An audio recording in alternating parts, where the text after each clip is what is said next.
नमस्कार, मैं हूं आपके साथ नम्रता शर्मा। जो बाइडेन के तौर पर अमेरिका को नए राष्ट्रपति मिल गए हैं। 46वें राष्ट्रपति के तौर पर जो बाइडेन ने शपथ ली। शपथ ग्रहण समारोह में बहुत सारे सितारों ने, बहुत सारी दिग्गज हस्तियों ने शिरकत की, लेकिन जैसा कि ट्रंप तो पहले ही ऐलान कर चुके थे, तो वो तो इस शपथ ग्रहण समारोह में शामिल होने के लिए नहीं गए। जो बाइडेन ने शपथ ग्रहण समारोह में शपथ लेने के बाद ये ऐलान किया कि ये सिर्फ एक उम्मीदवार की जीत नहीं है, बल्कि ये लोकतंत्र की जीत है, ये हर एक अमेरिकन की जीत है, ये पूरे अमेरिका की जीत है।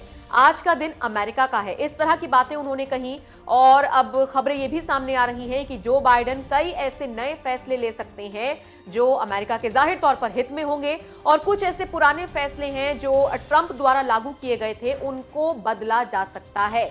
जैसे कि खबरें ये आ रही हैं कि महिलाओं के खिलाफ जो अपराध होते हैं उनको लेकर कड़ा कानून जो बाइडेन की तरफ से बनाया जा सकता है। इसके अलावा ट्रांसजेंडर्स को लेकर कानून बनाया जा सकता है, और जो मुस्लिम देशों से जो लोग आते थे अमेरिका में, उन पर जो कथित तौर पर प्रतिबंध लगाया गया था उनको हटाया जा सकता है। और इन सब के साथ साथ कोरोना काल में मास्क को बहुत ज्यादा जरूरी किया जा सकता है, इस पर जोर दिया जा सकता है। खबरें तो ये भी आ रही हैं कि कुछ फैसले जो बाइडेन ने ले भी लिए हैं। इन सब के बीच लॉकडाउन का ऐलान भी हो सकता है। इस तरह की खबरें सामने आ रही हैं कि अगर हालात ऐसे ही रहे तो जो बाइडेन अमेरिका को इस डेडली वायरस से बचाने के लिए बहुत कुछ ऐसे कदम उठा सकते हैं जो ट्रंप को लेने चाहिए थे, लेकिन उन्होंने नहीं लिए। आपको याद होगा चुनावों में भी जो बाइडेन ने इस मुद्दे को प्रमुखता से उठाया था, तो जाहिर तौर पर अब जब वो राष्ट्रपति बन गए हैं तो इस मुद्दे को एक बार फिर से उठाया जा सकता है।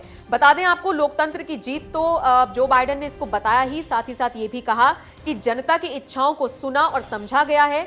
और इसके अलावा उन्होंने ये भी कहा कि हम घरेलू आतंकवाद को पूरी तरीके से हराएंगे। बता दें आपको, जो बाइडेन की जीत पर प्रधानमंत्री नरेंद्र मोदी ने उनको बेस्ट विशेष दी। ट्विटर पर नरेंद्र मोदी की तरफ से लिखा गया, my warmest congratulations to Joe Biden on his assumption of office as president of the United States of America. I look forward to working with him to strengthen India US strategic partnership. यानी कि Joe Biden चूंकि अब राष्ट्रपति बन चुके हैं, तो हम और अमेरिका अपने संबंधों को और मजबूत बनाएगा और इसी दिशा में आगे काम करेगा। इसके अलावा नरेंद्र मोदी ने कमला हैरिस, जो कि उपराष्ट्रपति बनी हैं, उनको भी बहुत शुभकामनाएं दी हैं। तो इस पूरी खबर को लेकर आपकी राय कमेंट करके हमें जरूर।